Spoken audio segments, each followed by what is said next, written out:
Hello, you little firecrackers. How are you doing? Today I'm talking about being at the end of your tether. And the fact that that's probably not true. I'll tell you all about it on the other side.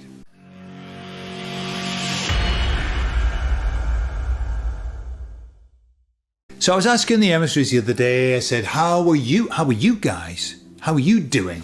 And they said, we're doing really well, really enjoying our work, except that sometimes we're frustrated. We're frustrated that we can't help you more. They said that we can only work within our remit, and therefore we would like to be able to help more, but we're not allowed. You know, it's not our business, and so we're not allowed to get too involved, okay?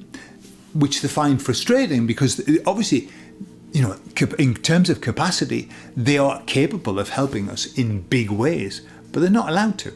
You know, God is a non-interventionalist God, doesn't get involved in the nitty-gritty on the timeline. And the emissaries who were sent by God still can't get involved either. They're under the same rules. And they said to me, we find it frustrating. For example, we heard you the other day, right? And they reminded me of I had a little moment where I just heard loads of shit stuff that was happening. And I just said, I'm just so sick of this. I was like, I said, I'm so tired of this. But I wasn't talking about being tired, you know, tired, physically tired or mentally tired. I was talking about ticked off. I was really quite ticked off. And that is a very, very British way of saying I was up to fucking here. Yeah. I was ticked off with what was happening in the world, especially, you know, when you see stuff happening and nothing's done about it, all these open loops. I was getting very vexed with the open loops.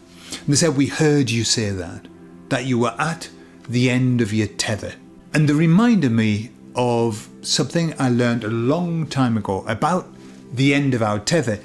You know, how long is our tether and what is a tether? I don't even know. It's something you tie a horse with? Yeah, that's it. So you're at the end of your tether, okay? So, and you can try this. If you've got a willing victim, you can try this. So what you can do is this. You can say to somebody, right, come on, test.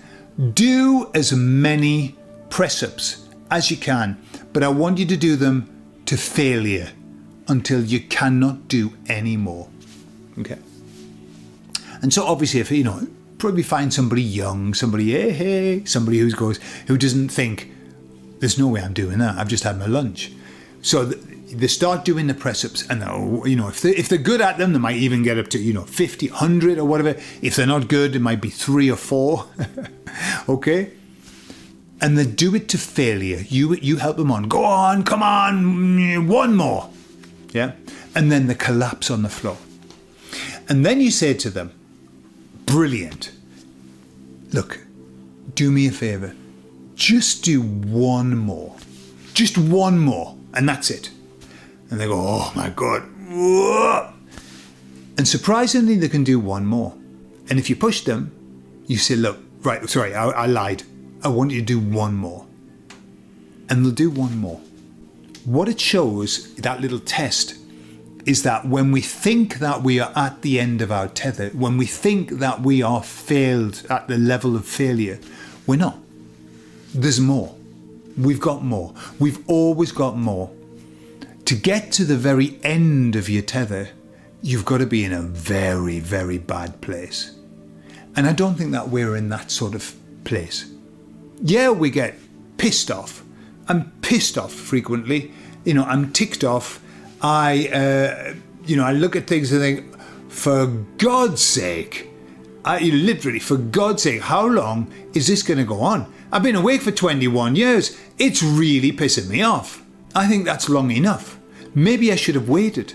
Maybe, why did I write into my plan to wake up so early? You know, I was just hanging on to David Icke's hand. Why did I do it? Awful. But then I think, no, because I've been able to do some beautiful things and I've been able to learn some beautiful things and it's been wonderful. Except that I'm often ticked off.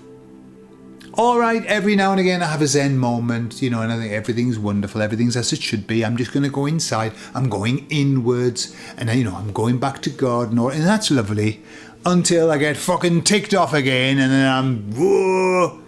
However, the end of my tether, I don't think in my life I have ever reached the end of my tether. There's always more. And I get the sense that you have never reached the end of your tether. We don't really understand the capacity that we've got. We have really unlimited capacity. If we think about the fact that we are part of God, we have unlimited capacity. Here it's a bit more difficult. Here, reality is quite hard. Reality is reality. Like the man who's in a auditorium and he's talking about the fact that reality doesn't exist, that all of this is just a construct. It has no solidity. It has no real existence. And he talks for an hour about that. And then he goes to sit down, really pleased with himself that he's convinced the audience that nothing is real. And he sits down and a woman next to him says, do you really believe all of that? That nothing's real, this is all just a construct? He said, of course. That's why I talked for an hour about it. And she said, great. Well, could you swap seats with me? Because I'm sitting in a terrible draft and I don't think it'll bother you. Yeah. When we get bonked on the head, no matter how much we tell us that this is not real, we are being bonked on the head. And it's not nice.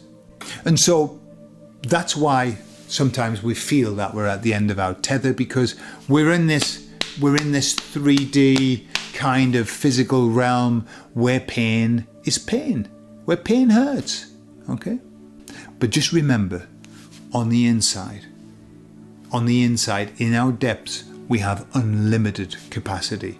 Our tether goes on forever. There you are, finished with a little rhyme. Tell me where you are with your tether. How are you feeling with your tether? I'd like to hear about it in the comments. I love you all and I'll speak to you all later. Bye-bye.